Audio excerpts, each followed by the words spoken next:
Bienvenidos y bienvenidas a un nuevo capítulo de La ciencia tras Overwatch. Si queréis ver la serie desde el principio, aquí arriba os dejo una tarjeta con la lista de reproducción.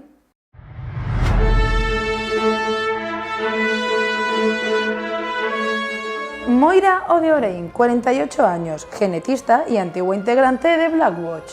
Esta científica brillante y controvertida a partes iguales está la última en cuanto a ingeniería genética se refiere. Actualmente se encuentra en busca de una forma de sobreescribir los componentes básicos que dan forma a la vida. Años atrás, Moira alborotó bastante la comunidad científica cuando publicó un estudio detallado donde hablaba de programas personalizados para alterar el ADN. En principio parecía un prometedor avance que permitiría curar algunas enfermedades y llevar a la humanidad a un siguiente nivel. Pero los detractores no tardaron en aparecer. Muchos defendían que este trabajo era muy peligroso y que rozaba los límites de la moral. Decían que incluso rozaba las obsesiones científicas que desencadenaron la crisis ómnica. Por otro lado, ningún otro genetista fue capaz de reproducir los resultados de Moira, cuestionando estos descubrimientos y dañando su reputación. Pero de pronto, Moira empezó a recibir financiación de una fuente inesperada, Blackwatch. Como ya os conté en el vídeo de Macri, en el episodio de Rialto fue cuando Blackwatch fue poco a poco decayendo hasta su disolución. Llegados a ese punto, Moira empezó a buscar financiación en otro sitio y la encontró en Oasis. En concreto, en la organización Talon, que a algunos también ya os sonará de vídeos anteriores. Y por supuesto, esta organización no tardaría en utilizar los descubrimientos de Moira en beneficio propio. Moira es un héroe de apoyo con una serie de armas bióticas que le permiten sanar y dañar a sus aliados y enemigos respectivamente.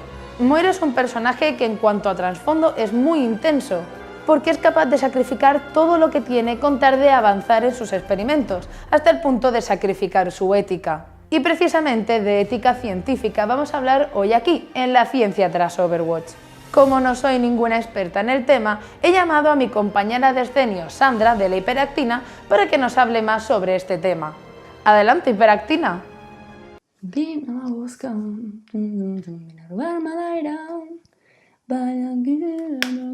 Ya está.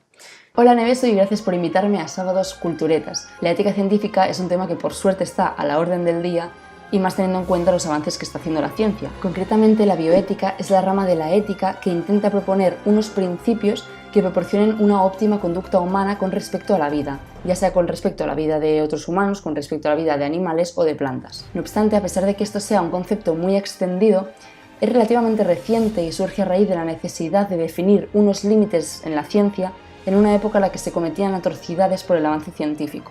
Un caso muy grave en la historia fue el experimento de Tuskegee sobre la sífilis. Se trata de un estudio clínico que se llevó a cabo entre 1932 y 1972 en la ciudad de Tuskegee, en Alabama, Estados Unidos, por el Servicio Público de Salud de Estados Unidos, ni más ni menos. Lo que se hizo fue coger a 600 hombres afroamericanos y analfabetos para estudiar la progresión de la enfermedad de la sífilis durante 40 años. De este grupo de 600, 399 estaban ya infectados por la sífilis antes de comenzar el estudio y los otros 201 les sirvieron como grupo control para comparar. Se les dijo que se les quería estudiar porque tenían mala sangre en lugar de darles el diagnóstico real que era sífilis, y se les dijo que si participaban en el estudio recibirían transporte gratis a la clínica, comidas y tratamiento médico gratuito. Nada más lejos de la realidad, porque en 1947 surgió la penicilina como tratamiento para la sífilis, que hasta aquel entonces provocaba la muerte de aquel que la padecía. No obstante, a pesar de que este descubrimiento podría haber salvado a muchas vidas de la gente que participó en este experimento, los dirigentes del estudio decidieron ocultar la información. Nunca se les informó a los participantes de que se había encontrado una cura contra su enfermedad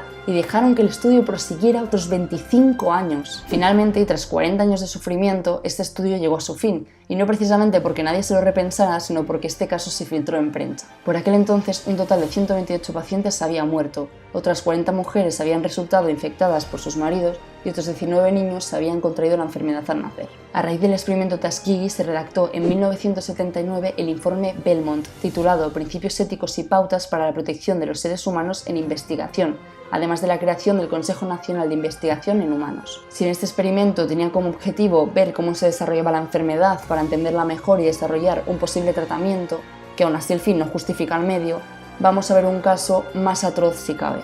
Durante la Segunda Guerra Mundial, los nazis realizaron experimentos con los prisioneros de los campos de concentración, cometiendo un sinfín de crueldades. Un ejemplo fue el caso de los experimentos con niños gemelos llevados a cabo por el Dr. Joseph Mengele, que experimentó con 1.500 pares de gemelos, de los cuales tan solo sobrevivieron 200 individuos. El Dr. Mengele sometía a los cuerpos de estos niños a condiciones antinaturales y extremas para ver cuál era el límite del cuerpo humano. Y no solo esto, sino que los nazis realizaron en su conjunto miles de experimentos crueles con gas mostaza, con veneno, sobre la malaria infectando a pacientes, o sobre los trasplantes, haciendo trasplantes sin previa anestesia. Tras la derrota de los nazis en la guerra, los aliados organizan los juicios de Nuremberg, en los cuales se juzgan a los altos dirigentes del régimen nacionalsocialista en contra de los crímenes y abusos que habían cometido. Y a raíz de esto se establece el Código Nuremberg en 1944, donde se rige la experimentación con humanos. En este Código Nuremberg se recogen conceptos tan actuales como el consentimiento informado, según el cual el propio paciente debe ser el que acepte formar parte de un estudio después de haber sido bien informado y de haber entendido bien tanto pros como contras del estudio. No obstante, la verdadera revolución de la bioética viene en 1979, cuando Tom Beauchamp y James Franklin definen los 4 principios fundamentales de la bioética.